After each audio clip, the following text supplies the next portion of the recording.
Colonel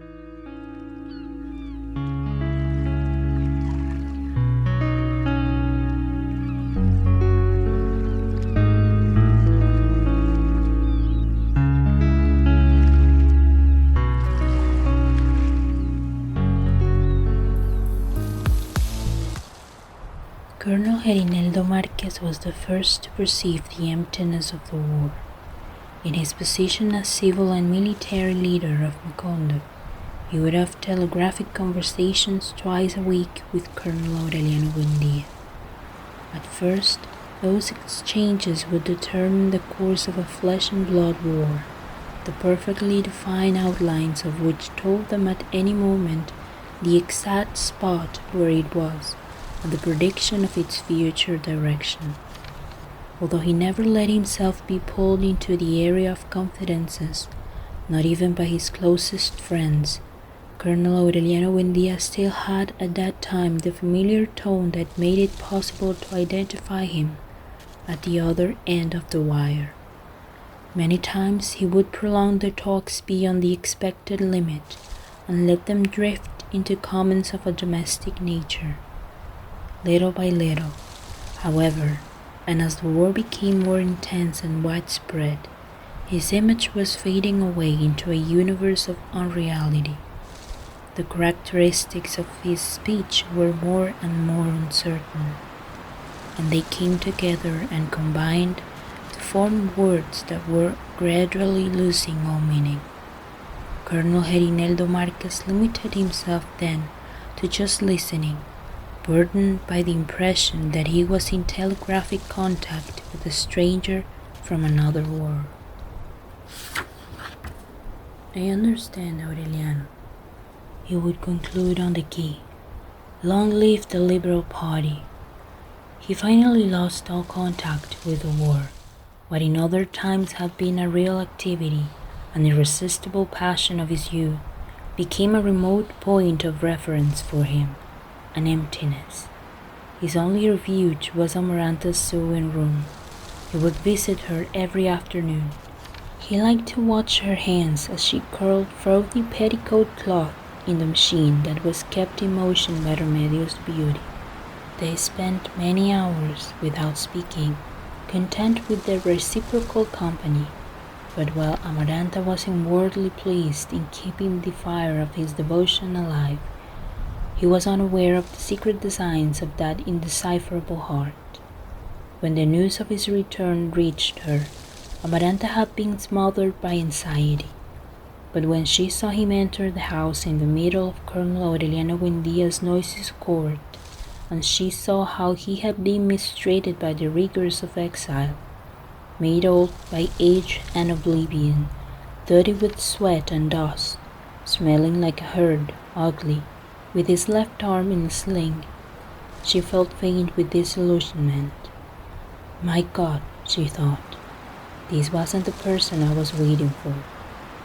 On the following day, however, he came back to the house shaved and clean, with his mustache perfumed with lavender water and without a bloody sling. He brought her a prayer book bound in mother of pearl. "How strange men are," she said, because she could not think of anything else to say. "They spend their lives fighting against priests and then give prayer books as gifts." From that time on, even during the most critical days of the war, he visited her every afternoon.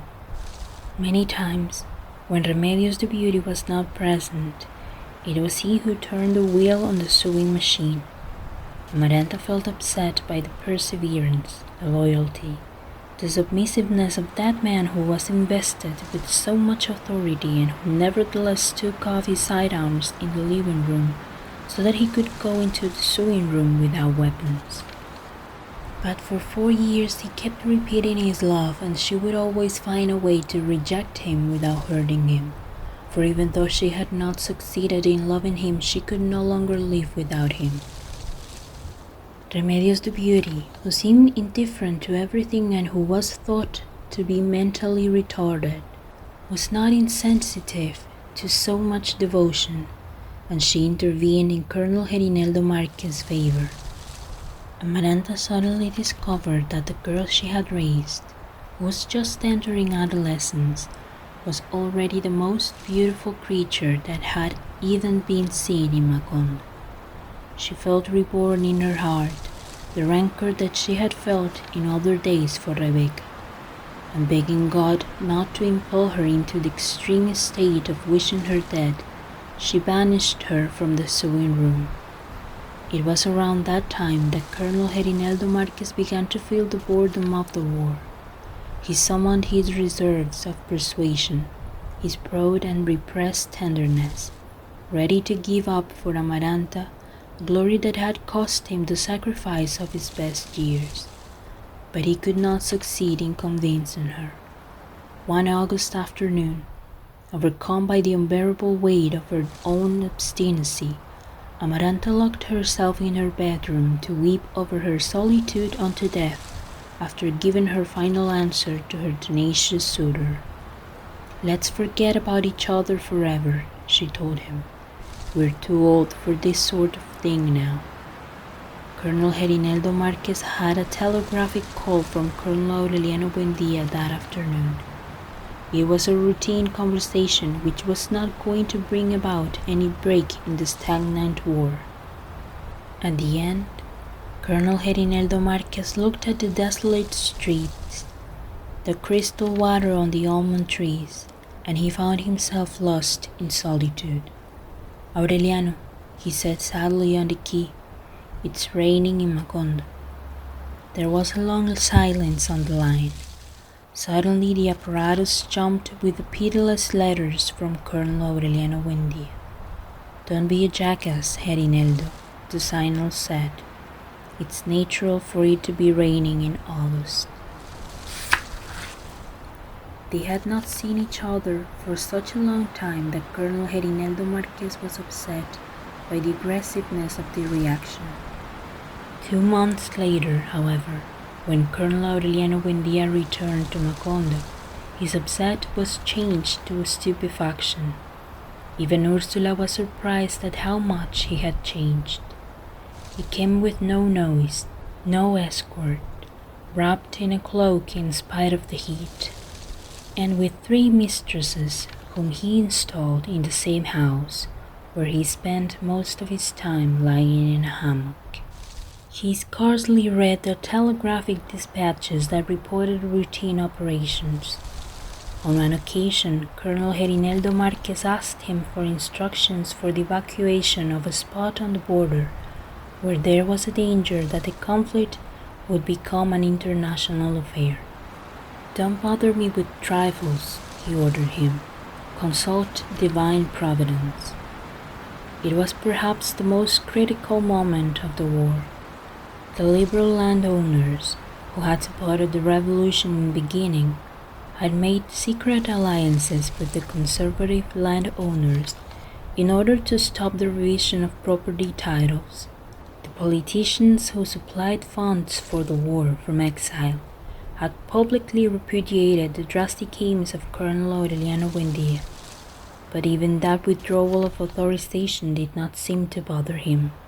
He had not returned to reading his poetry, which filled more than 5 volumes and lay forgotten at the bottom of his trunk.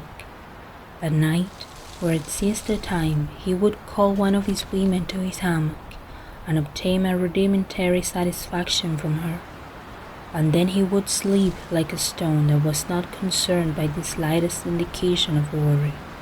Only he knew at that time that his confused heart was condemned to uncertainty forever.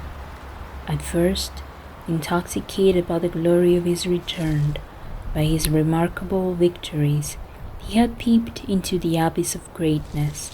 He took pleasure in keeping by his right hand the Duke of Marlborough, his great teacher in the art of war, whose attire of skins and tiger claws aroused the respect of adults and the awe of children. It was then that he decided that no human being, not even Ursula, could come closer to him than 10 feet. In the center of the chalk circle that his aides would draw wherever he stopped, and which only he could enter, He would decide with brief orders that had no appeal the fate of the war. The first time he was in Manaure after the shooting of General Moncada, he hastened to fulfill his victim's last wish, and the widow took the glasses, the medal, the watch, and the ring, but she would not let him in the door. "You can't come in, Colonel," she told him. "You may be in command of your war, but I'm in command of my house." Colonel Aureliano Buendia did not show any sign of anger, but his spirit only calmed down when his bodyguard had sacked the widow's house and reduced it to ashes. "Watch out for your heart, Aureliano," Colonel Herineldo Marquez would say to him then. "You're rotting alive." About that time he called together a second assembly of the principal rebel commanders. He found all types: idealists, ambitious people, adventurers, those with social resentments, even common criminals. There was even a former conservative functionary who had taken refuge in the revolt to escape a judgment for misappropriation of funds. Many of them did not even know why they were fighting. In the midst of that motley crowd, whose differences of values were on the verge of causing an internal explosion, one gloomy authority stood out: General Teófilo Vargas. He was a full-blooded Indian, untamed, illiterate, and endowed with quiet wiles, an messianic vocation that aroused a demented fanaticism in his men. Colonel Aureliano Buendia called the meeting with the aim of unifying the rebel command against the maneuvers of the politicians. General Teófilo Vargas came forward with his intentions. In a few hours, he shattered the coalition of better qualified commanders and took charge of the main command. "He's a wild beast worth watching," Colonel Aureliano Buendia told his officers. "That man is more dangerous to us than the Minister of War." Then, a very young captain who had always been outstanding for his timidity raised a cautious index finger. "It's quite simple, Colonel," he proposed. "He has to be killed." Colonel Aureliano Buendia was not alarmed by the coldness of the proposition, but by the way in which, by a fraction of a second, it had anticipated his own thoughts. "Don't expect me to give an order like that," he said. He did not give it, as a matter of fact, but 2 weeks later, General Teófilo Vargas was cut to bits by machetes in an ambush, and Colonel Aureliano Buendia assumed the main command. The same night that his authority was recognized by all the rebel commands, he woke up in a fright, calling for a blanket. An inner coldness which shattered his bones and tortured him even in the heat of the sun would not let him sleep for several months, until it became a habit. The intoxication of power began to break apart under waves of discomfort. Searching for a cure against the chill, he had the young officer who had proposed the murder of General Teófilo Vargas shot. His orders were being carried out even before they were given, even before he thought of them, and they always went much beyond what he would have dared have them do. Lost in the solitude of his immense power, he began to lose direction. He was bothered by the people who cheered him in neighboring villages, and he imagined that they were the same cheers they gave the enemy. Everywhere he met adolescents who looked at him with his own eyes, who spoke to him with his own voice, who greeted him with the same mistrust with which he greeted them, and who said they were his sons. He felt scattered about, multiplied, and more solitary than ever. He was convinced that his own officers were lying to him. He fought with the Duke of Marlborough. "The best friend a person has," he would say at that time, "is one who has just died." He was weary of the uncertainty, of the vicious circle of that eternal war that always found him in the same place, but always older, wearier, even more in the position of not knowing why or how or even when. There was always someone outside of the chalk circle, someone who needed money, someone who had a son with whooping cough, or someone who wanted to go off and sleep forever because he could not stand the shit taste of the war in his mouth, and who nevertheless stood at attention to inform him. Everything normal, Colonel. And normality was precisely the most fearful part of that infinite war. Nothing ever happened. Alone, abandoned by his premonitions, fleeing the chill that was to accompany him until death, he sought a last refuge in Macondo in the warmth of his oldest memories. His indolence was so serious that when they announced the arrival of a commission from his party that was authorized to discuss the stalemate of the war, he rolled over in his hammock without completely waking up. "Take them to the horse," he said. They were 6 lawyers in frock coats and top hats who endured the violent November sun with stiff stoicism. Ursula put them up in her house. They spent the greater part of the day closeted in the bedroom in hermetic conferences, and at dusk they asked for an escort and some accordion players and took over Catarino's store. "Leave them alone," Colonel Aureliano Buendia ordered. "After all, I know what they want." At the beginning of December, the long-awaited interview, which many had foreseen as an interminable argument, was resolved in less than an hour. In the hot parlor, beside the spectre of the pianola shrouded in a white sheet, Colonel Aureliano Buendia did not sit down that time inside the chalk circle that his aides had drawn. He sat in a chair between his political advisers and, wrapped in his woolen blanket, he listened in silence to the brief proposals of the emissaries. They asked first that he renounce the revision of property titles in order to get back the support of the liberal landowners. They asked, secondly, that he renounce the fight against clerical influence in order to obtain the support of the Catholic masses. They asked, finally, that he renounce the aim of equal rights for natural and illegitimate children in order to preserve the integrity of the home. "That means," Colonel Aureliano Buendia said, smiling when the reading was over, "that all we're fighting for is power." "They're tactical changes," one of the delegates replied. "Right now the main thing is to broaden the popular base of the war. Then we'll have another look." One of Colonel Aureliano Buendia's political advisers hastened to intervene. "It's a contradiction," he said. "If these changes are good, it means that the conservative regime is good. If we succeed in broadening the popular base of the war with them, as you people say, it means that the regime has a broad popular base. It means, in short, that for almost 20 years we've been fighting against the sentiments of the nation."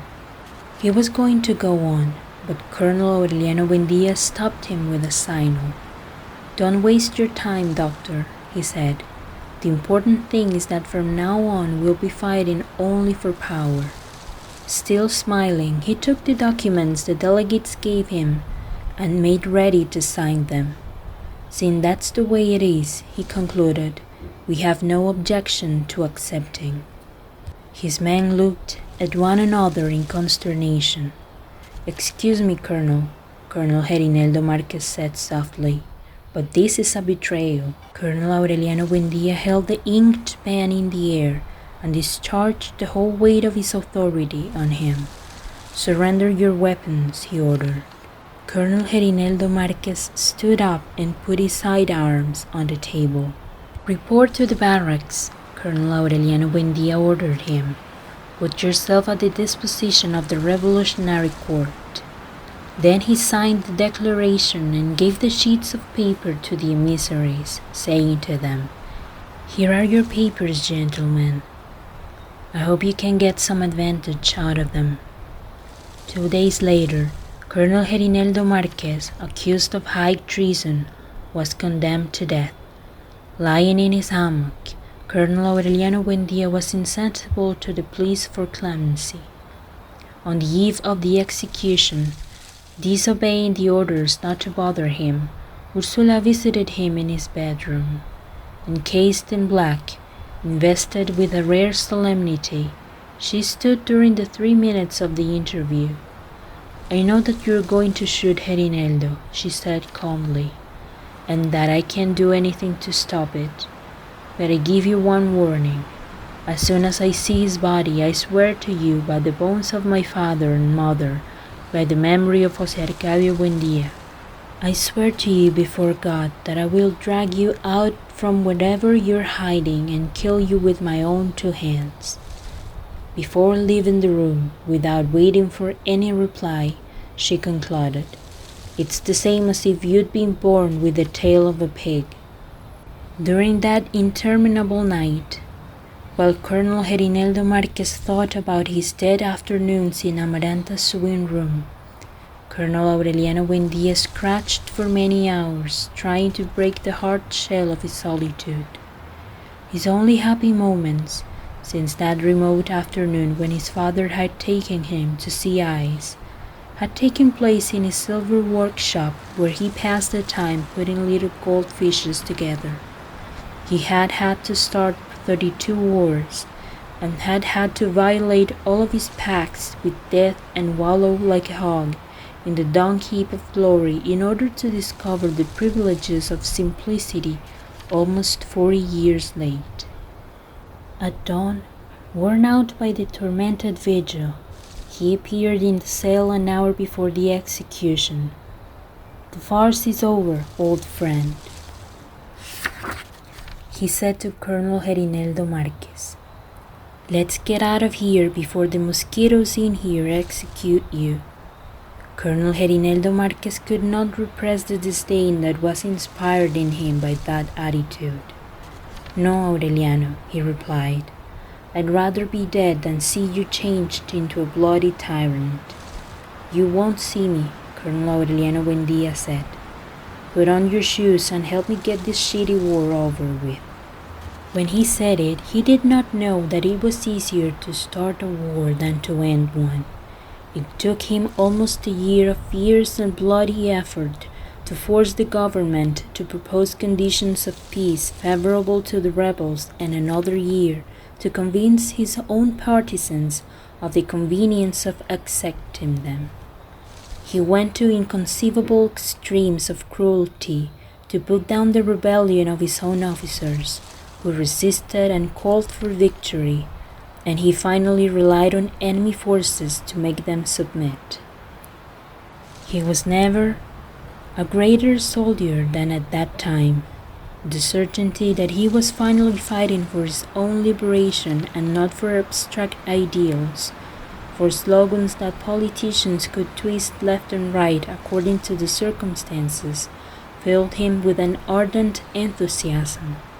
Colonel Herineldo Marquez, who fought for defeat with as much conviction and loyalty as he had previously fought for victory, reproached him for his useless temerity. "Don't worry," he would say, smiling. "Dying is much more difficult than one imagines." In his case, it was true.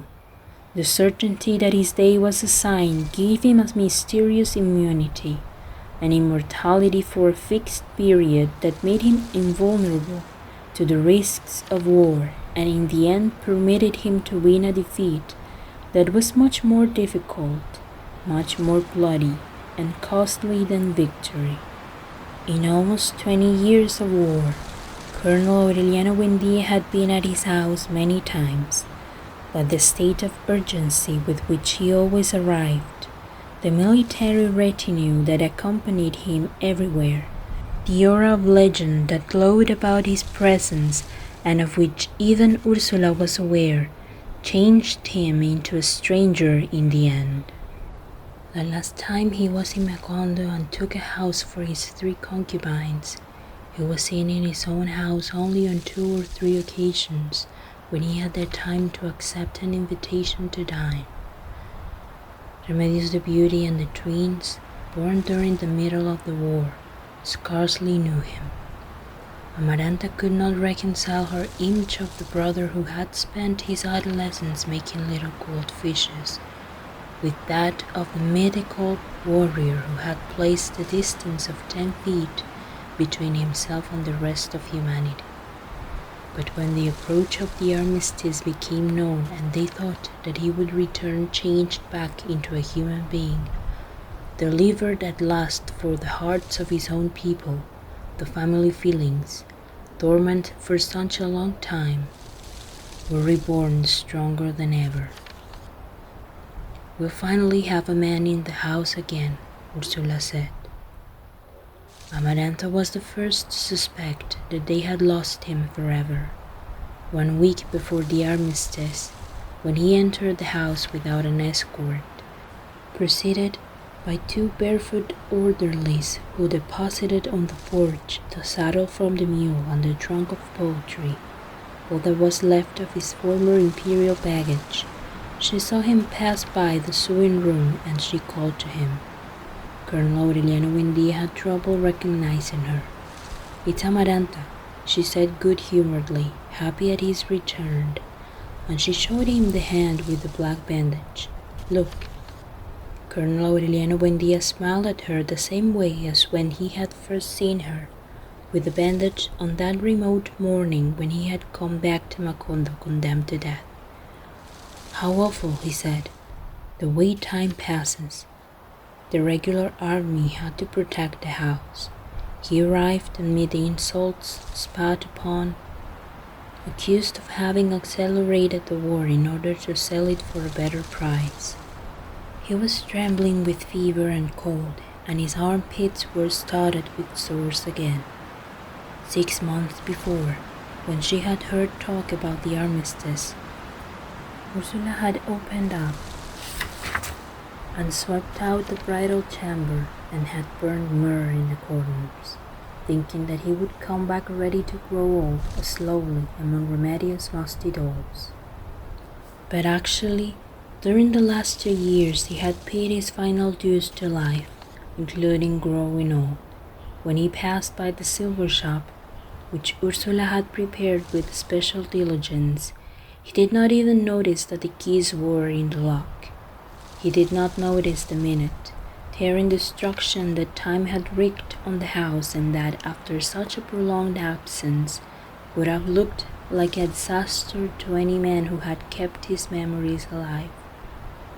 He was not pained by the peeling of the whitewash on the walls, or the dirty, cottony cobwebs in the corners, or the dust on the begonias, or the veins left on the beams by the termites, or the moss on the hinges, or any of the insidious traps that nostalgia offered him. He sat down on the porch, wrapped in his blanket, and with his boots still on, as if only waiting for it to clear, and he spent the whole afternoon watching it rain on the begonias. Ursula understood that they would not have him home for long. If it's not the war, she thought, it can only be death. It was a supposition that was so neat, so convincing, that she identified it as a premonition. That night, at dinner, the supposed Aureliano II broke his bread with his right hand and drank his soup with his left. His twin brother, the supposed Jose Arcadio II, broke his bread with his left hand and drank his soup with his right. So precise was their coordination that they did not look like 2 brothers sitting opposite each other, but like a trick with mirrors. The spectacle that the twins had invented when they became aware that they were equal was repeated in honor of the new arrival. But Colonel Aureliano Buendia did not notice it. He seemed so alien to everything that he did not even notice Remedios the Beauty as she passed by naked on her way to her bedroom. Ursula was the only one who dared disturb his abstraction. "If you have to go again," she said halfway through dinner, "at least try to remember how we were tonight." Then Colonel Aureliano Buendia realized, without surprise, that Ursula was the only human being who had succeeded in penetrating his misery, and for the first time in many years he looked her in the face. Her skin was leathery, her teeth decayed, her hair faded and colorless, and her look frightened. He compared her with the oldest memory that he had of her, the afternoon when he had the premonition that a pot of boiling soup was going to fall off the table, and he found her broken to pieces. In an instant, he discovered the scratches, the welts, the sores, the ulcers, and the scars that had been left on her by more than half a century of daily life, and he saw that those damages did not even arouse a feeling of pity in him. Then he made one last effort to search in his heart for the place where his affection had rotted away, and he could not find it. On another occasion, he felt at least a confused sense of shame when he found the smell of Ursula on his own skin, and more than once he felt her thoughts interfering with his. But all of that had been wiped out by the war. Even Remedios, his wife, at that moment was a hazy image of someone who might have been his daughter. The countless women he had known on the desert of love, and who had spread his seed all along the coast, had left no trace in his feelings. Most of them had come into his room in the dark and had left before dawn, and on the following day they were nothing but a touch of fatigue in his bodily memory. The only affection that prevailed against time and the war was that which he had felt for his brother José Arcadio when they both were children, and it was not based on love but on complicity. "I'm sorry," he excused himself from Ursula's request. "It's just that the war has done away with everything." During the following days, he busied himself destroying all trace of his passage through the world. He stripped the silver shop until all that were left were impersonal objects. He gave his clothes away to the orderlies, and he buried his weapons in the courtyard with the same feeling of penance with which his father had buried the spear that had killed Prudencio Aguilar. He kept only one pistol with one bullet in it. Ursula did not intervene. The only time she dissuaded him was when he was about to destroy the daguerreotype of Remedios that was kept in the parlor, lighted by an eternal lamp. "That picture stopped belonging to you a long time ago," she told him. "It's a family relic." On the eve of the armistice, when no single object that would let him be remembered was left in the house, he took the trunk of poetry to the bakery when Santa Sofia de la Piedad was making ready to light the oven. "Light it with this," he told her, handing her the first roll of yellowish papers. "It will burn better because they're very old things." Santa Sofia de la Piedad, the silent one, the condescending one, the one who never contradicted anyone, not even her own children, had the impression that it was a forbidden act. "They're important papers," she said. "Nothing of the sort," the colonel said. "They're things that a person writes to himself." "In that case," she said, "you burn them, Colonel." He not only did that, but he broke up the trunk with a hatchet and threw the pieces into the fire. Hours before, Pilar Ternera had come to visit him. After so many years of not seeing her, Colonel Aureliano Buendia was startled at how old and fat she had become, and how much she had lost of the splendor of her love. But he was also startled at the depths she had reached in her reading of the cards. "Watch out for your mouth," she told him. And he wondered whether the other time she had told him that, during the height of his glory, it had not been a surprisingly anticipated vision of his fate. A short time later, When his personal physician finished removing his sores, he asked him, without showing any particular interest, where the exact location of his heart was. The doctor listened with his stethoscope and then painted a circle on his chest with a piece of cotton dipped in iodine. The Tuesday of the armistice dawned warm and rainy. Colonel Aureliano Buendía appeared in the kitchen before 5 o'clock and had his usual black coffee without sugar. "You came into the world on a day like this," Ursula told him. "Everybody was amazed at your open eyes." He did not pay any attention because he was listening to the forming of the troops, the sound of the cornets, and the voices of command that were shattering the dawn. Even though after so many years of war, they should have sounded familiar to him, this time he felt the same weakness in his knees and the same tingling in his skin that he had felt in his youth in the presence of a naked woman. He thought confusedly, finally captive in a trap of nostalgia, that perhaps if he had married her, he would have been a man without war and without glory, a nameless artisan, a happy animal. That tardy shudder, which had not figured in his forethought, made his breakfast bitter. At 7 in the morning, when Colonel Herineldo Marquez came to fetch him, in the company of a group of rebel officers, he found him more taciturn than ever, more pensive and solitary. Ursula tried to throw a new robe over his shoulders. "What will the government think?" she told him. "They'll figure that you've surrendered because you didn't have anything left to buy a cloak with." But he would not accept it. When he was at the door, he let her put an old felt hat of José Arcadio Buendía's on his head.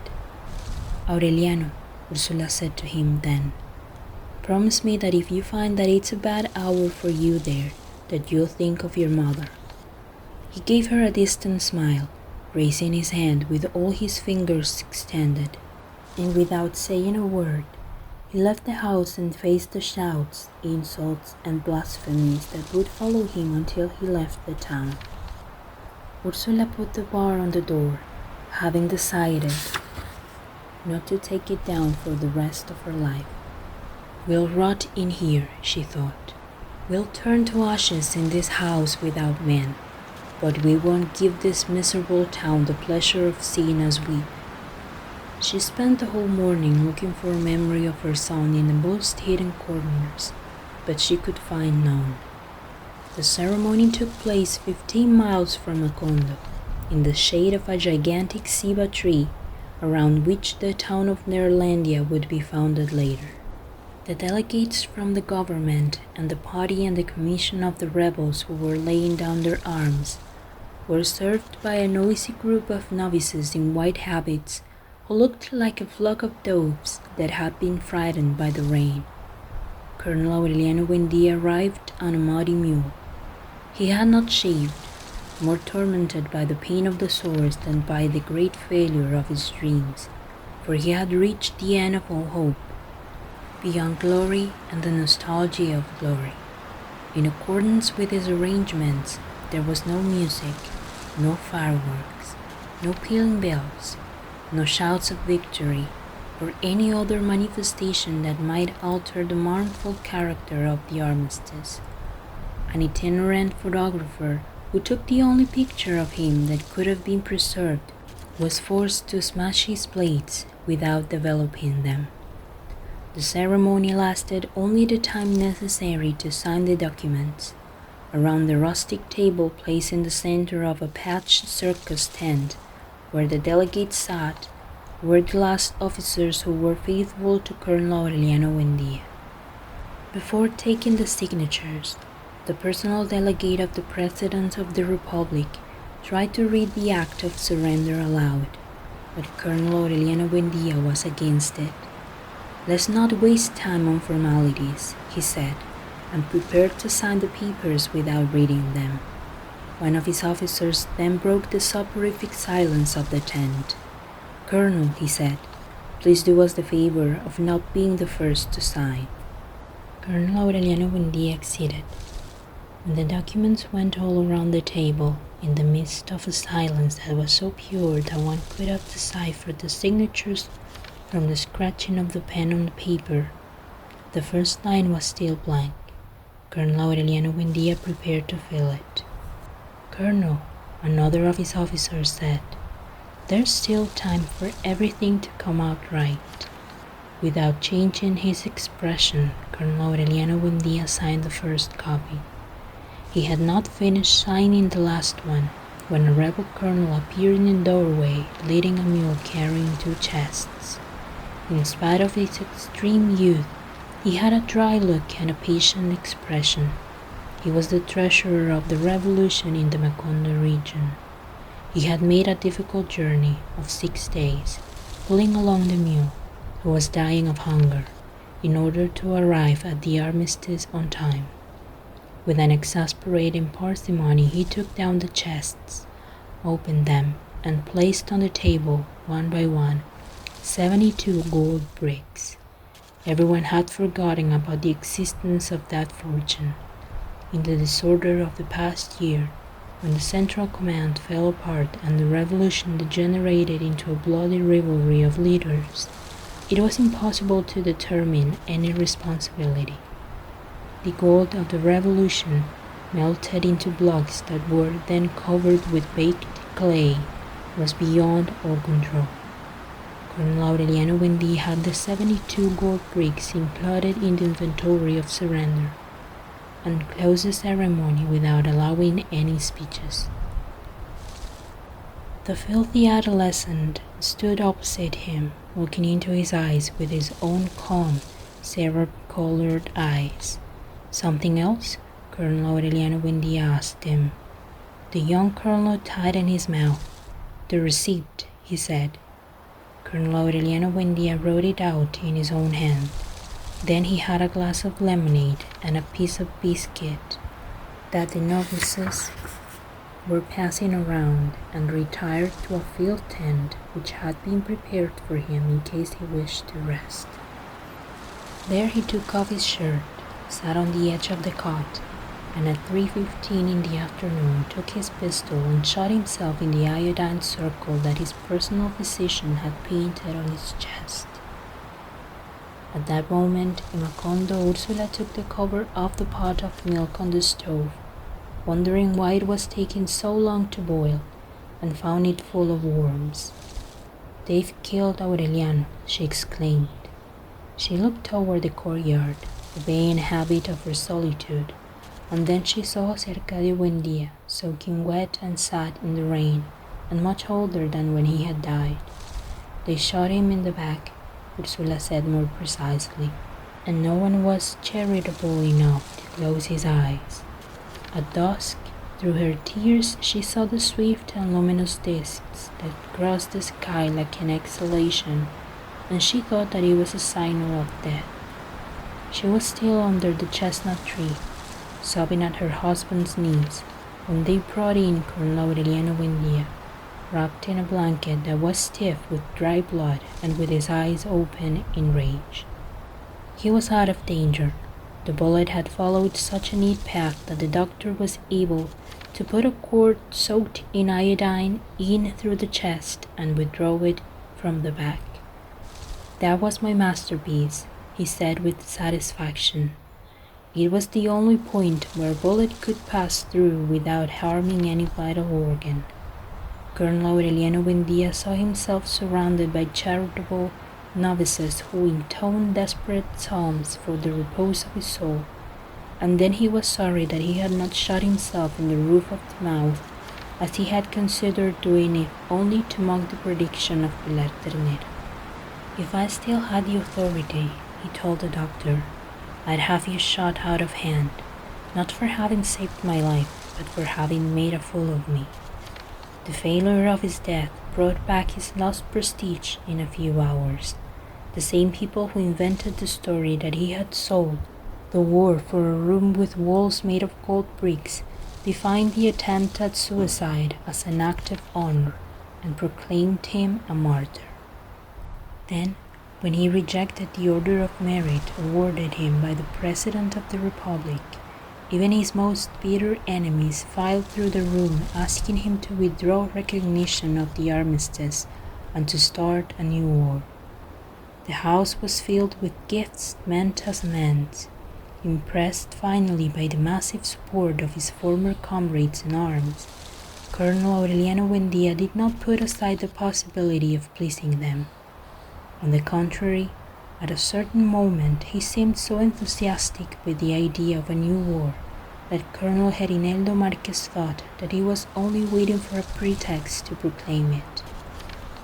The pretext was offered, in fact, when the President of the Republic refused to award any military pensions to former combatants, liberal or conservative, until each case was examined by a special commission and the award approved by the Congress. "That's an outrage," thundered Colonel Aureliano Buendia. "They'll die of old age waiting for the mail to come." For the first time he left the rocker that Ursula had bought for his convalescence, and walking about the bedroom he dictated a strong message to the President of the Republic. In that telegram, which was never made public, he denounced the first violation of the Treaty of Neerlandia and threatened to proclaim war to the death if the assignment of pensions was not resolved within 2 weeks. His attitude was so just that it allowed him to hope even for the support of former conservative combatants. But the only reply from the government was the reinforcement of the military guard that had been placed at the door of his house with the pretext of protecting him, and the prohibition of all types of visits. Similar methods were adopted all through the country with other leaders who bore watching. It was an operation that was so timely, drastic, and effective that 2 months after the armistice, when Colonel Aureliano Buendia had recovered, his most dedicated conspirators were dead or exiled, or had been assimilated forever into public administration. Colonel Aureliano Buendia left his room in December, and it was sufficient for him to look at the porch in order not to think about war again. With a vitality that seemed impossible at her age, Ursula had rejuvenated the house again. "Now they're going to see who I am," she said when she saw that her son was going to live. "There won't be a better, more open house in all the world than this madhouse." She had it washed and painted, changed the furniture, restored the garden and planted new flowers, and opened doors and windows so that the dazzling light of summer would penetrate even into the bedrooms. She decreed an end to the numerous superimposed periods of mourning, and she herself exchanged her rigorous old gowns for youthful clothing. The music of the pianola again made the house merry. When she heard it, Amaranta thought of Pietro Crespi, his evening gardenia, and his smell of lavender. And in the depths of her withered heart a clean rancor flourished, purified by time.